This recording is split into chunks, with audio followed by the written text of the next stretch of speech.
let's talk about the elephant in the room. No, not that one or this one. I'm talking about the one you can't see, the one that is nonetheless enclosing itself upon the space. All the things that build up pressure inside of us. And the first step, acknowledgement.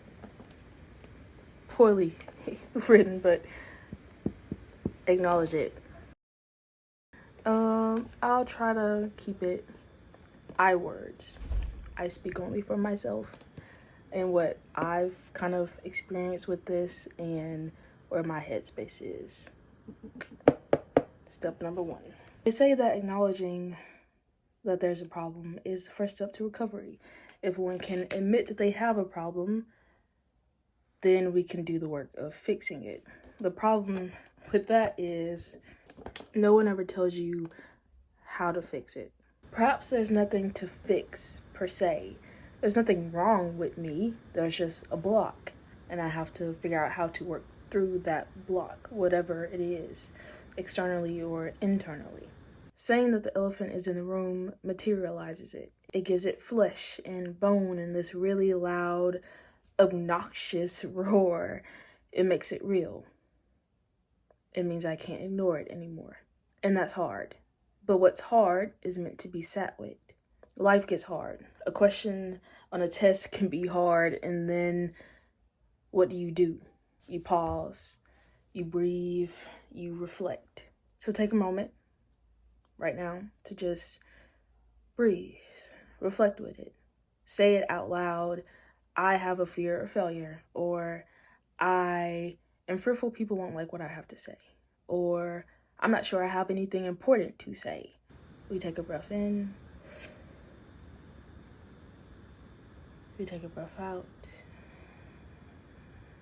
And in and out. For as many times as you need to just sit with it. You don't have to deal with it right now. You don't have to question what it means. Just the fact that it exists and it's real and it's right here in front of me. The second step after acknowledgement is recognition, which kind of go hand in hand if you think of it from a dictionary point of view, but acknowledging something is saying that you see it. Recognizing something is saying that you understand it. Is it even an elephant? Do you just want it to be an elephant because that makes it more digestible? It makes it easier to deal with. If you can imagine this great, giant, majestic animal in the middle of the room, that's different from imagining some curled up, ravenous, dark shadow of yourself crawling into the corner. It's easier to see an elephant than it is to see the monster. A lot of people call it the starving artist or the inner critic. Really look at it, examine it, walk around it, ask it questions. Why are you here? Do you not have some home to go back to? What do you want? Are you hungry, tired, lonely, lost? How can I help you? Or maybe, how are you here to help me? Maybe to see something or feel something, imagine something, create something. With these questions, listen. Tyler, I'm so sorry. With these questions that you ask, that you pose to the thing in the corner or the thing taking up the space in the room, listen to it. It has a voice.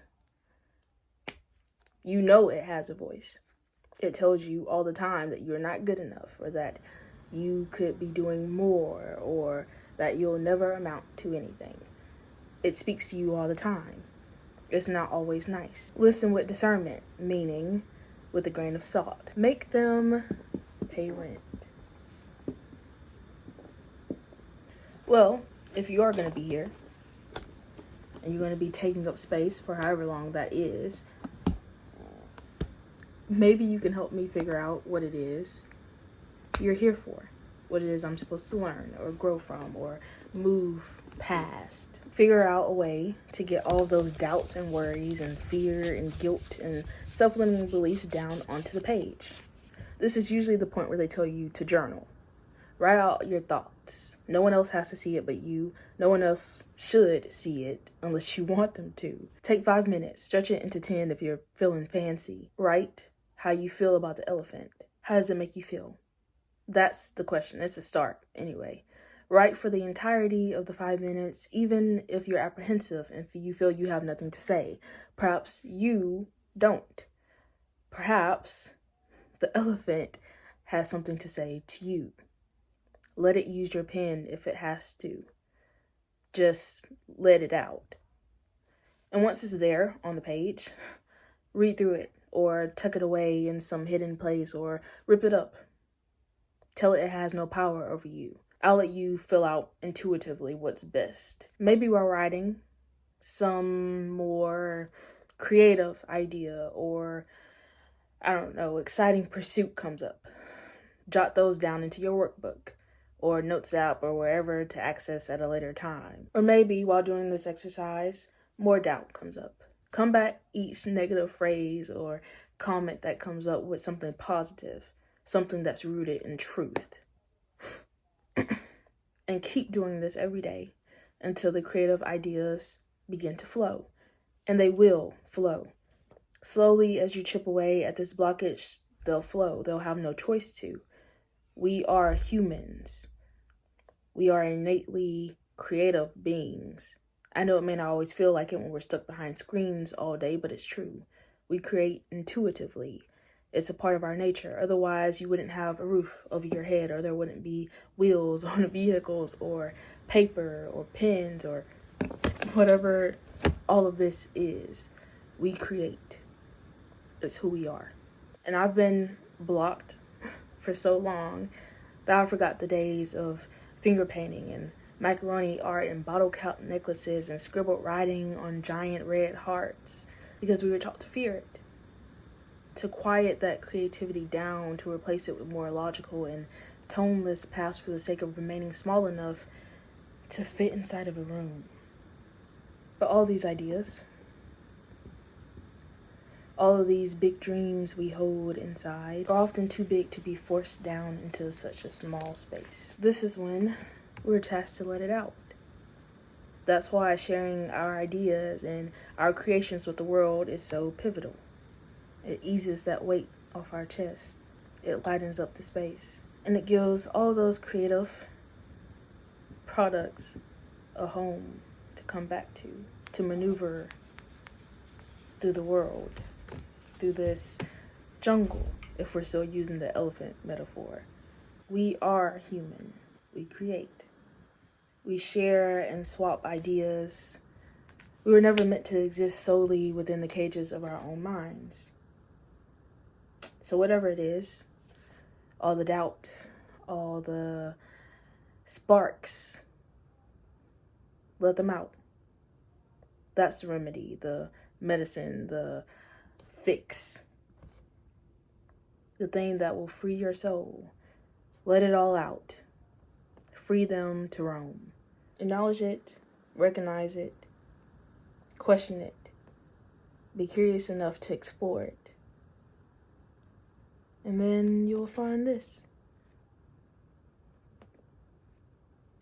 You'll find that all those blocks that were keeping you from creativity, from making things, from doing what is innately ingrained within you, will just free up. Lift that weight off your chest. Give you space to move around.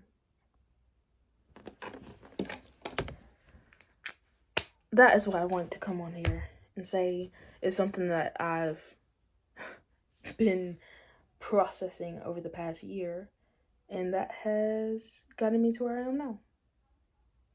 So I hope that helps someone. This is Wilbur. He is my sister's. And this is Tyler. He is mine. And we are going to say goodbye and happy writing. And I hope you take the time to really process and journal and heal and let go of that pain and guilt. But also, I hope you find that light inside of you as well.